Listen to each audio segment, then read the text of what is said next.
Yeah, so now we're cleaning up the area a little bit.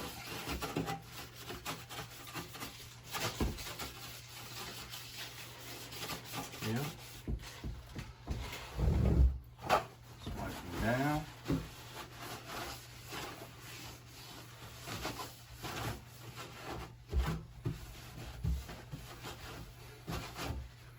All right. So now get the new faucet.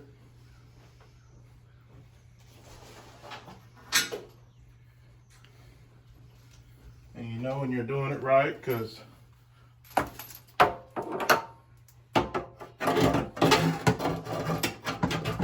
this is a Kohler brand faucet, which are some of my favorites to install. That